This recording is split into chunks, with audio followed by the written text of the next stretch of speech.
శ్రీ సమర్థ రామదాస విజయం అధ్యాయం 27. శ్రీరామ జయ రామ జయ జయ రామ. రంగనాథ స్వామి నిగడి సతారాలో లీల. శ్రీ నిత్యానంద యోగి తర్వాతి కథా విశేషములెట్లు చెప్పసాగెను. విద్యాసాగర, సద్గురువులు నిరంతరం తమ శిష్యులలోని భావ పరంపరలను పరిశీలిస్తూ వాటిని సరి అయిన మార్గంలో ఉంచడానికే ఎంతో శ్రద్ధ వహించుతారు. శిష్యుని వలన సమాజంలో పొరపాట్లు ఏవైనా జరిగితే ప్రజలు ఇతడు ఫలానా గురువు యొక్క శిష్యుడని వేలెత్తి చూపడం సహజం. అందుచేత సమర్థులైన సద్గురువు యొక్క శిష్యుని ద్వారా ఏ చిన్న పొరపాటు జరిగినా వారి గురువు దానిని ఖండించి తగు శిక్షణ ఇచ్చి అటువంటి తప్పు మరెన్నడూ జరగకుండా ఉండాలని శాసించెదరు. ఇది సద్గురువులు తమ కర్తవ్యంగా భావిస్తారు. అయితే ఈ శిక్షణతో శిష్యుని ప్రతిభ ప్రకాశవంతమవుతుంది. వజ్రానికి సాన పెట్టబడి ప్రకాశించినట్లుగా అతని వలన సమాజానికి మేలు జరుగుతుంది, వెలుగు చూపబడుతుంది. సన్మార్గగామి అయిన శిష్యుని వల్ల ప్రజోపకారం జరగాలన్నదే వారి ఆకాంక్ష. విద్యాసాగర, శ్రీ సమర్థుల వారి శిక్షణలో శివాజీ మహారాజ్ కూడా సానబెట్టిన వజ్రంగా తయారైనారు. గురుని పర్యవేక్షణలో ఎన్నో ధర్మ సూక్ష్మాలను తెలుసుకున్నారు. ఇవి చాలా వరకు అన్ని అనుభవపూర్వకంగానే శివాజీకి తెలుపబడినాయి. అటువంటి బోధను ఈనాడు మనం చెప్పుకొనబోతున్నాం. విద్యాసాగర, ఒకసారి శ్రీ సమర్థులు సతారాకు సమీపంలోని జరండ్య పర్వత ప్రాంతంలో అడవుల యందు నివసిస్తూ ఉన్నారు. శివాజీ మహారాజ్ గారు రాయగడ నుండి ఈ విషయం తెలుసుకుని గురువును దర్శించుకున్నారు. గురుదేవా, తమ సన్నిధిలో 4 రోజులు గడపాలని నా మనసు తహతహ పడుచున్నది. స్వామి, తమరు సతారాలో కొన్ని రోజులుండి మమ్ము పావనం చేయండి అంటూ ప్రార్థించారు. శ్రీ సమర్థుల వారు శిష్యుల అభ్యర్థనను ఒక్కొక్కప్పుడు ఖండిస్తారు, ఒక్కొక్కప్పుడు మన్నిస్తారు. వారు ఎప్పుడు త్రోసిపుచ్చుతారో, ఎప్పుడు అంగీకరిస్తారో తెలియదు. కావున అభ్యర్థించుట శిష్యుల వంతు, ఆమోదించుట, ఆశీర్వదించుట గురుదేవుల వంతు. వారి అభీష్టం మేరకు జరగవలసిన కార్యక్రమాలు జరుగుతూ ఉంటాయి. శ్రీ సమర్థుల ప్రియ శిష్యుడు కళ్యాణ్ మాత్రం గురుదేవుల మనోభావాలను కొంతలో కొంత అర్థం చేసుకోగలడు. మిగిలిన వారంతా ఎప్పుడూ గురుదేవుల ఆజ్ఞకై వేచి ఉండుట మాత్రమే ఎరుగుదురు. వారికి శిష్యులందరిపైనను అపారమైన ప్రేమయే ఉన్నది. ఎవరెవరి అర్హత లేవో శ్రీ సమర్థులకు తెలుసును. కావున వారికి తగిన కార్యాలను బోధిస్తూ వారికి కావలసిన నిర్వహణ సామర్థ్యంను కూడా గురుదేవులే ప్రసాదిస్తూ ఉంటారు. ఇది అందరికీ అనుభవంలో ఉన్నది. వేణుబాయి, మధుకర్, అజ్ఞాన్, కళ్యాణ్, శివాజీ మహారాజ్, దినకర్ భట్ వీరందరూ ఒకరిపై ఒకరు అత్యంత ప్రేమాభిమానములతో ప్రవర్తిస్తుంటారు. శివాజీ మహారాజ్ పైనున్న కార్యభారం చాలా గొప్పది. అది దేశ రక్షణ వ్యవస్థ. ఆ నిర్వహణ సామర్థ్యంను శ్రీ సమర్థులు అదృశ్యంగా అందిస్తూ ఆపత్కాలంలో కావలసిన సందేశాలను సూచిస్తూ అతని చేత రాజ్యపాలన చేయిస్తున్నారు. ఆ సంగతి శివాజీ మహారాజ్ వారికి పూర్తిగా తెలుసు. రాజకార్యాలతో అలసిపోయిన తరుణంలో శ్రీ సమర్థుల వారి సన్నిధికి చేరి కొంత సేద తీర్చుకునట రాజుగారికి అలవాటు. ఆ సద్గురుని దర్శనంతో నూతన తేజస్సు, ఉత్సాహం అతనికి లభించేది. అప్పుడప్పుడు సద్గురు దర్శనం లభించుకుంటే శివాజీకి ప్రాణం తహతహలాడేది. అతని వ్యధను గ్రహించిన అత్యంత సమీపంలోనే శ్రీ సమర్థులు దర్శనం ప్రసాదించేవారు. 1,000,000 తల్లుల ప్రేమ శ్రీ సమర్థులది. అంతేగాక 1,000,000 తండ్రుల బాధ్యత కూడా అని చెప్పవచ్చు. ఈ విధమైన అనుబంధం ఆ గురు శిష్యులది. అందుచేత శ్రీ సమర్థులు శివాజీ అభ్యర్థనను మన్నించారు. శివాజీ గురుదేవులను సగౌరవంగా తోడుకొని వచ్చి సతారాలో వారికి తగిన వసతి కల్పించారు. వారికి కావలసిన సమస్త సేవలను తానే స్వయంగా చేస్తూ ఉన్నారు. రాజదుస్తులు కాకుండా నిరాడంబరంగా సిపాయి దుస్తులు ధరించి సద్గురుని బసమందు సేవలో నిమగ్నమైనారు. శ్రీ సమర్థులు ప్రతిరోజు ఉదయాన్నే మహుళీ సంగమానికి పోయి అక్కడ స్నానానుష్ఠానాలు ముగించుకొని వస్తూ ఉండేవారు. శ్రీ సమర్థులు సతారాలో ఉన్నారనే విషయం గడిలోని రంగనాథ స్వామి వారికి తెలియవచ్చింది. శ్రీ రంగనాథ స్వామి శ్రీ సమర్థుల శిష్యులలో అగ్రగణ్యులు. ఎందుకనగా వారికి సకల సిద్ధులు సంప్రాప్తమైన తదుపరి కించిత్తు కూడా తాను సిద్ధుడనను అహం కల్లగకుండుటకై శ్రీ సమర్థుల వారికి శరణు పొంది వారికి శిష్యుడనిపించుకున్నారు. అంతటి నిరహంకారులు వారు. అయితే వారి వేషధారణ విచిత్రంగా ఉండేది. ఖరీదైన దుస్తులు ధరించేవారు. విల్లంబులు, కత్తి, డాలు మొదలైన ఆయుధాలు ధరించి గుర్రముపై స్వారీ చేయుచు ఎక్కడికైనా పోచుండేవారు. వారి వెంట కాషాయ వస్త్రధారులు, శ్వేత వస్త్రధారులు అనేక శిష్యవర్గము అనుసరించి వస్తూ ఉండేవారు. ఆ విధంగా 10 మంది శిష్యులను వెంట నిడుకొని శ్రీ సమర్థుల దర్శనం కొరకు ఆయన సతారాకు వచ్చినారు.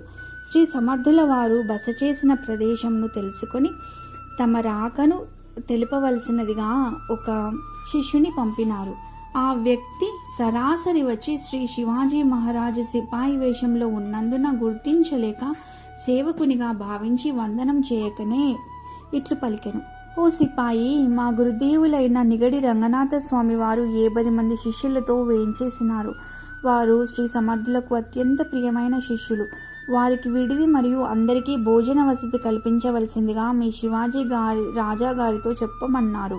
ఆ వచ్చిన వ్యక్తితో శివాజీ, సరే, ప్రస్తుతము ఆ కనబడుచున్న లోగిలిలో బస చేయండి. నేను శ్రీ సమర్థుల వారికి విషయము నివేదించి తదుపరి తమకు వారి ఆజ్ఞను తెలియజేసేదనని అతనికి పంపివేసిరి. శివాజీ మహారాజుకు చాలా ఆశ్చర్యం కలిగింది. ఈ స్వామి ఇంత ఆడంబరం కలిగి ఉన్నాడు, శ్రీ సమర్థుల శిష్యుడనని చెప్పుకుంటున్నాడు. నిరాడంబరుడైన శ్రీ సమర్థులకు ఈయన ఎట్టి శిష్యుడు? సాధువునకుండవలసిన లక్షణములేవీ కనిపించటం లేదు. వీరికి ప్రతి సంవత్సరము ఆశీర్వాదపూర్వకంగా గురుదేవులు వస్త్రములు పంపెదరని విని ఉన్నాము. ఇప్పుడే తొలిసారిగా వీరిని దర్శించుచున్నాము అని లోలోన భావించుచు తాను సిపాయి వేషం ధరించి ఉన్నందున రంగనాథ స్వామి శిష్యుడు తనను గౌరవించలేదన్న విషయంను గ్రహించుకొనెను. సరాసరి శ్రీ సమర్థుల వారి చెంతకు పోయి, శివాజీరాజు, గురుదేవా, తమ శిష్యుడని శ్రీ రంగనాథ స్వామి వారని ఒక గురువు 10 మంది శిష్యులతో వచ్చి ఉన్నారు. వారికి తమ దర్శనం మరియు భోజన వసతి కల్పించమని కోరి ఉన్నారు. తమ ఆజ్ఞ అయినచో తగిన ఏర్పాట్లు చేయగలను అను సవినయంగా మనవి చేశారు. శ్రీ సమర్థులు శివాజీ మదిలో మెదిలిన భావాన్ని తెలుసుకున్నారు. ఈతనిని సంస్కరించుటకు ఇదే అదను అని భావించి శివాజీతో, ఎవరు? రంగోబానా? వాడు వట్టి భ్రష్టుడు. గొప్పగా ముత్యాల తలపాగా, బంగారు నగలు, ఖరీదైన దుస్తులు, ఆయుధాలు ధరించి ఒక వీరుని వలె తిరుగుచుంటాడు. వాడు 10 మందిని వెంట తీసుకుని వచ్చినాడా? వానికి దర్శనం కావాలా? అదేమీ కుదరదని చెప్పేయి. వాడి వసతి ఏదో వాడే చూచుకోమని నిష్కర్షగా చెప్పేయి. చూచావా వాడి వేషము, వాడి దర్పము? అసలు నాకు నచ్చదు. వాడిని పంక్తిలో కూర్చుండబెట్టుకుని భోజనం చేయుట మనకు తగదు. దర్శనము భోజనము రెండూ కుదరదని చెప్పి ఓ కబురు పంపు అని శ్రీ సమర్థుల వారు అనగానే శివాజీకి గురుదేవులు తన భావాలతో సరిగా ఏకీభవించినందులకు కాస్త సంతోషం కలిగింది. ఒక సేవకుని పిలిచి, రంగనాథ స్వామి శిష్యులతో ఫలానా ధర్మశాలలో మకాము చేసి ఉన్నారు. వారితో నా మాటగా ఈ విషయం చెప్పు. శ్రీ సమర్థ రామదాస స్వామి వారి దర్శనం గాని వారితో పంక్తి భోజనాలు కానీ కుదరదన్నారు. మీ ఏర్పాట్లు మీరే చేసుకోవాలని చెప్పమన్నారు అని చెప్పి నీవు వచ్చేయమని చెప్పారు.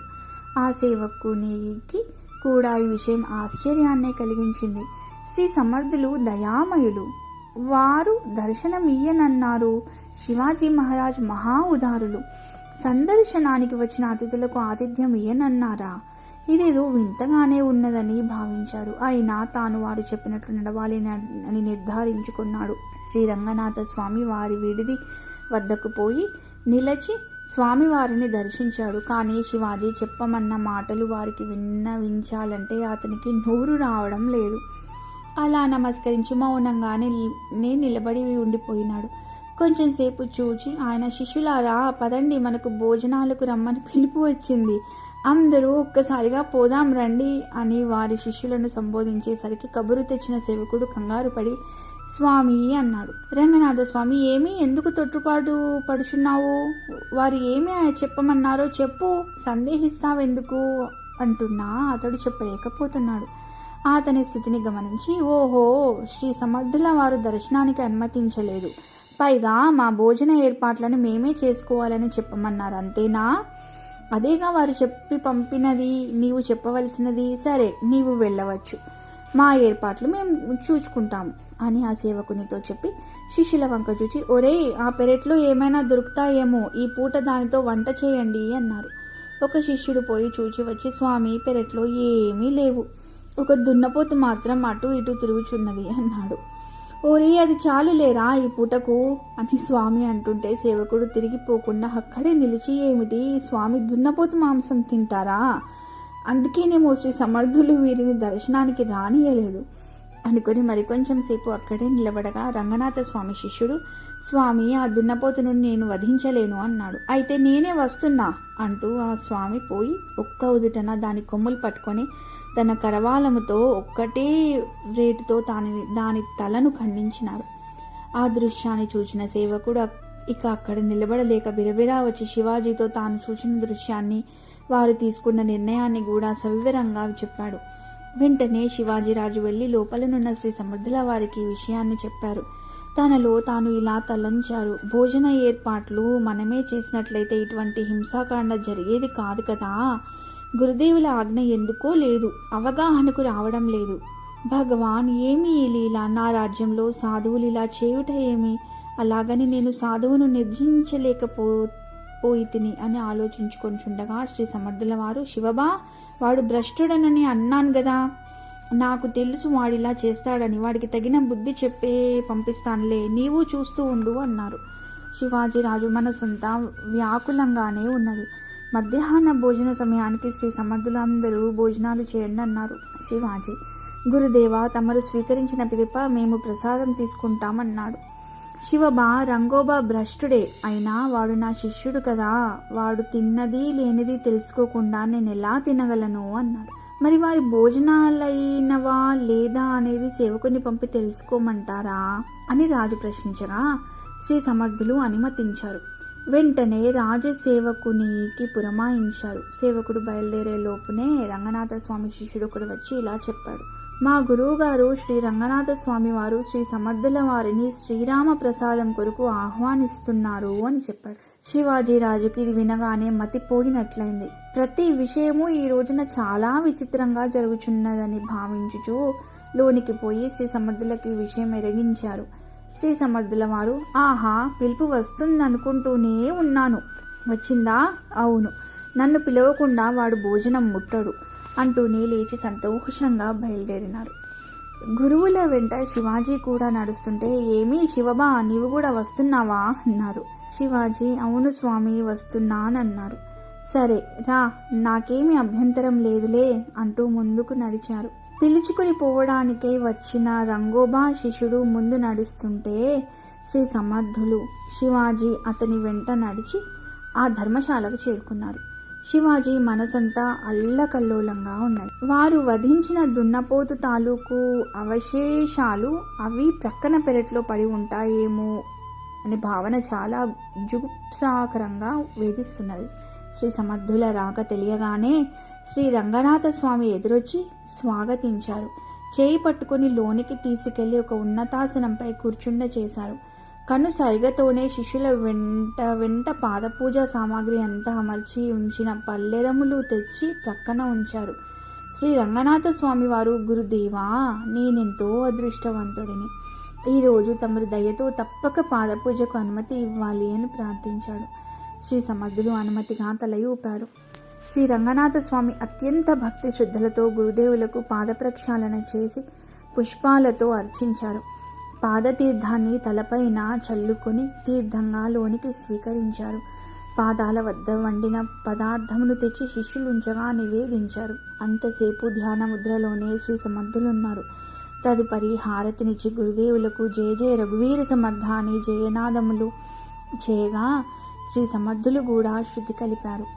తదుపరి శ్రీ సమర్థులు, ఏమీ రంగోబా, ఈరోజు ఇంత భక్తి శ్రద్ధలతో గురు పూజ చేసినావు, ఏదో విశేషమే ఉండాలే అంటూ ప్రశ్నించారు.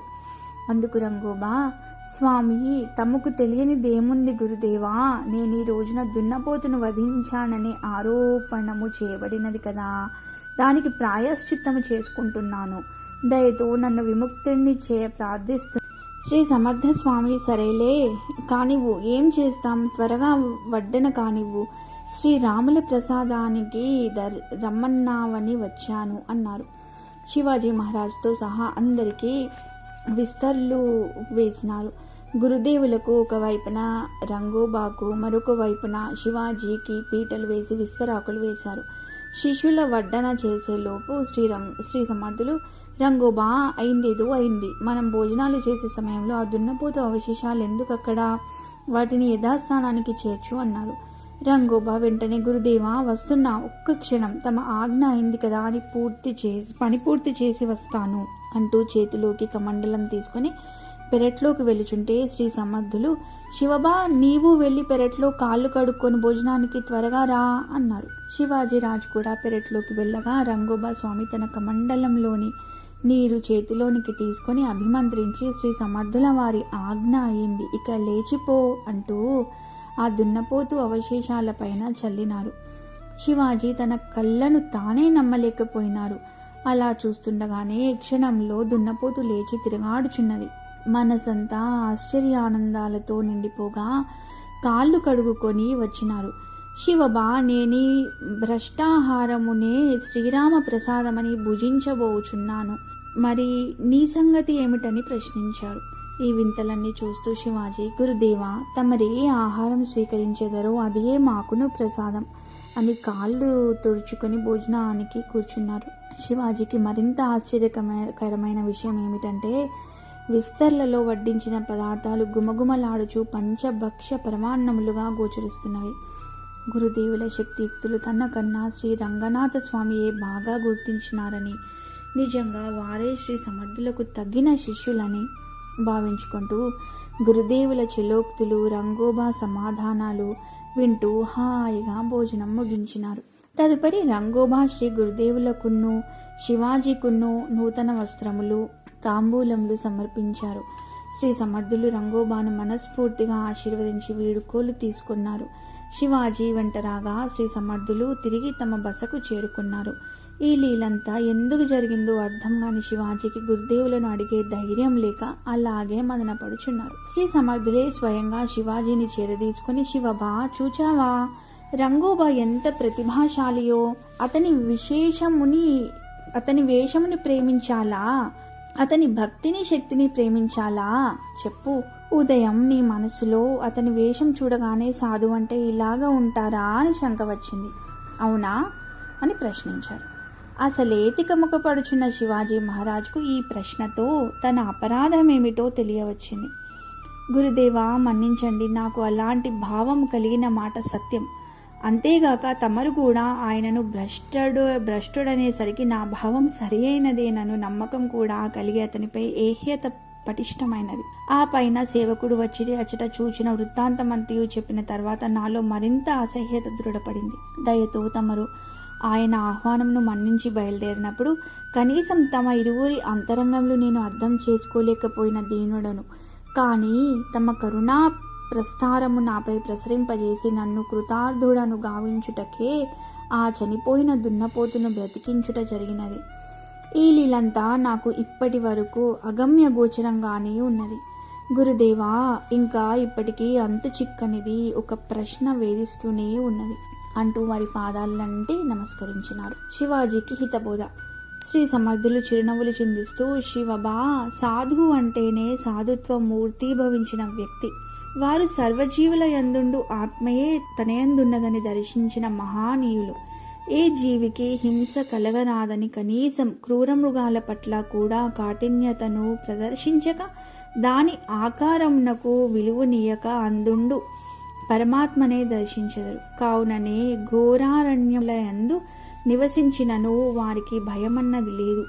సమాజంలో మానవ రూపంలో ఉండి క్రూర కృత్యములొనరించు వారికన్నా అరణ్యంలోని క్రూర జంతువులే సాధువుల సంగతిని పొంది సాధుత్వాన్ని పొందగలవు. వారి సాన్నిధ్యంలో అవి కూడా వాటి స్వభావంను మార్చుకొనుము. దీనికంతటికీ పరమ ప్రేమయే సూత్రం. రాజా, నీ రాజ్యంలో ఏ సాధువుకు అవమానం జరగకుండా జాగ్రత్త వహించు. యథా రాజా తథా ప్రజ అను ఆర్యోక్తి అనుసరించి అందరూ నిన్నే అనుసరించెదరు. అందుచేత నీవు సర్వకాల సర్వావస్థలయందును సాధువుల పట్ల దయతో, వినయముతో, శ్రద్ధతో, ప్రేమతో వ్యవహరించుము. ఒకవేళ వారు బూటకపు సాధువులే అయినచో నీ ప్రేమను తట్టుకోలేక వారే ఓడిపోయి కపటత్వంనకు స్వస్తి చెప్పుదురు. కానీ నీలోని స్వచ్ఛతకు భంగం రానీయకుము. సత్యం ముందు అసత్యం, న్యాయం సమక్షముందు అన్యాయం వణుకునట్లు ధర్మవర్తనుల ముందు అధర్మవర్తనులు వణుకుదురు. నీవు నిశ్చల మనస్కుడవై ధర్మ సంరక్షణము చేయవలసిన రాజువు.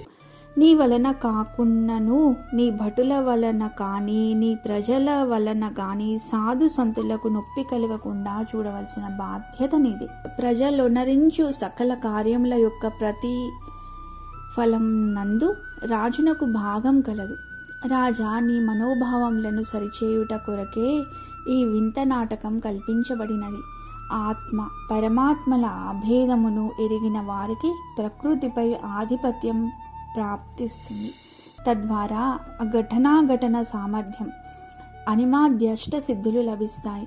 అందుచేత సాధువుల సామర్థ్యాన్ని ఎవ్వరూ అంచనా వేయలేరు. నీ సేవకునికి వినిపించిన మాటలు, కనిపించిన దృశ్యము అంతా అసత్యమే. అక్కడ అసలు దున్నపోతు లేదు, వధించుట లేదు, అవశేషములు లేవు, అంతా మాయయే. నీలోని అహంభావము తొలుగుటకేర్పడిన ఇంద్రజాలము అహంభావమే దున్నపోతు. దానిని వధించుటయనగా దీనిని ధృవీకరించుటమని గ్రహించుము. నీ చేత చూడబడే జగత్తంతా అసత్యం. సత్యం దృష్టికి గోచరించదు.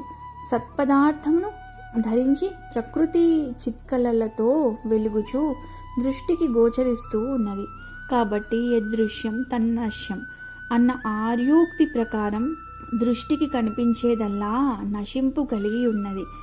ఏది కనిపించదో అది శాశ్వతమైనది, సత్యమైనది. కావున సత్యాన్వేషణము నీకు ముఖ్యము.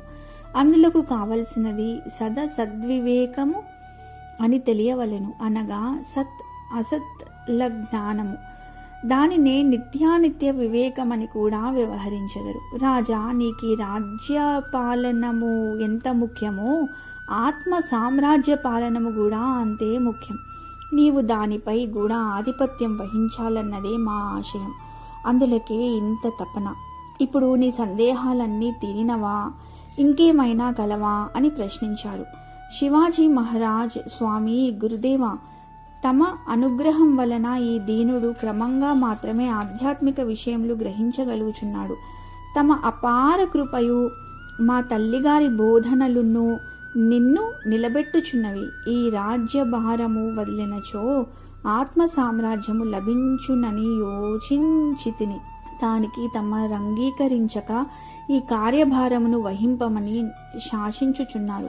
ఈ రెండింటికి సమన్వయము నాకు కుదురుటలేదు. నన్ను తీర్చిదిద్దే భారం తమరు వహించుచున్నందులకు కృతజ్ఞుడను అని గురుదేవుల పాదములంటి మరల నమస్కారం చేసి నిలిచెను. సద్గురు సమర్థులు కృపాశీసులు దృష్టితోనే శివాజీపై కురిపించి ప్రసన్నులై దిగ్విజయోస్తు అని దీవించినారు.